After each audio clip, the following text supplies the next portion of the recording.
ये केस था जिसमें हमने हैंड राइटिंग के थ्रू सॉल्व किया था। तो ये केस आया हमारे पास, मदर डॉटर हमारे पास आए, उसकी ना लड़की की एंगेजमेंट हो चुकी थी एक लड़के के साथ, एंड जो बॉय था वो काफी अच्छी रिच फैमिली से बिलोंग करता था और बेसिकली काफी एजुकेटेड था। He had studied from UK. अच्छा, अब क्या हुआ कि उसको ना बॉय को कहीं से लेटर्स आने शुरू हो गए इस लड़की के बारे में आफ्टर द एंगेजमेंट कि दिस लड़की is not of a sound character, इसका इस लड़के के साथ अफेयर चला है, इस लड़के के साथ अफेयर चला है पास्ट में, और वो लेटर्स उसको दिखाता था कि भाई मेरे पास ये लेटर आए हैं तेरे बारे में। अच्छा, उसमें ना सबसे बड़ी बात है कि जो अपने फ्रेंड्स का चैट्स करती थी उस चैट्स के प्रिंट आउट्स भी लगे होते थे। ओहो, कहते मेरी व्हाट्सएप की चैट से एक्सेस किसके पास है? या तो फ्रेंड ने दिया होगा, हाँ, जिसके पास गया है, जिसके पास गया तो उसने दिया होगा। ठीक है, कहते कि लेकिन वो तो मेरी फीमेल फ्रेंड के साथ भी है। अपनी फीमेल फ्रेंड से वो अपने एक्स बॉयफ्रेंड के बारे में डिस्कस कर रही है, तो वो जो है वो चैट का प्रिंट आउट उसमें लगा हुआ है। कहते वो तो मेरी बचपन की फ्रेंड है, वो क्यों लीक करेगी? मैंने कहा कि जब आपके फियांसे को लेटर्स आए तो कैसे आए? हैंड डिलीवरी के थ्रू आते हैं। मैंने जब कोई हैंड डिलीवरी लेता होगा तो कोई हाथ में लेता होगा ना, कोई गार्ड होगा वहाँ पे, कोई सर्वेंट होगा, तो कौन देने आया था हैंड डिलीवरी? कहते हैं जी ये पता नहीं चला। मैंने क्यों? कहते हैं कि जिस दिन भी हैंड डिलीवरी आई ना उस दिन गार्ड छुट्टी पे था और ये कोई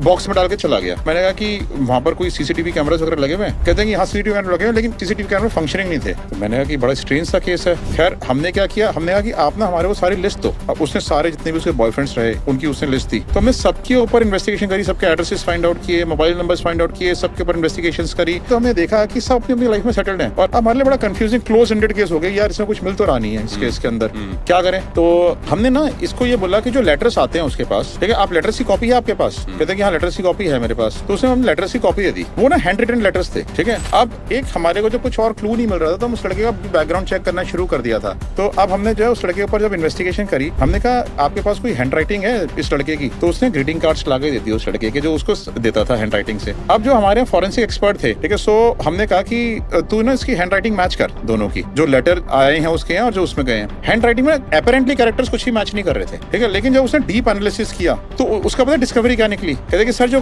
ग्रीटिंग कार्ड के ऊपर लिख रखा है ये इसने राइट हैंड से लिख रखा है। फिर हमने क्लाइंट को बुलाया, हमने कहा जी ये तो देखो ये हैंड राइटिंग मैच है, आपको कोई और इन्वॉल्वमेंट नहीं है, तो लड़का खुद ही कर रहा है, ठीक है। तो फिर कहते हैं कि लेकिन आप एक बात बताओ, इसका मेरी व्हाट्सएप चैट्स कैसे गई? तो मैंने कहा कि आप एक बात बताओ कि did you used to stay with him? कहते हैं कि हाँ ऐसा कई सारी occasion that we have slept together before the marriage. तो मैंने कहा कि कभी आपको ऐसे फीलिंग आई जैसे कभी आप ओवर ड्रंक होकर सोए हो? कहते हैं कि हाँ मुझे कई बार ऐसा फील हुआ कि मुझे हैंगओवर हो रहा है। और मैंने कहा कि जिस दिन आपको हैंगओवर होता क्या इस तरह का बिहेवियर चेंज होता उससे अगले दिन? कहते कि हाँ ऐसा होता था बिल्कुल, और हमारी फाइट भी होती, but it never used to reveal कि इसका क्या बात क्या हुई है, बस अपना मुंह बना के रखता था, ठीक है। तो मैंने कहा कि जिस दिन आप सोते थे ना उस दिन आपके मोबाइल से ये खुद ही व्हाट्सएप की चैट्स एक्सपोर्ट करता था और उसी का प्रिंट आउट निकाल के उसी लेटर में लगा के उस दिन अपने आप को भेजता था जिस दिन गार्ड घर पे नहीं होता, जिस दिन कैमरा वर्किंग नहीं होते थे।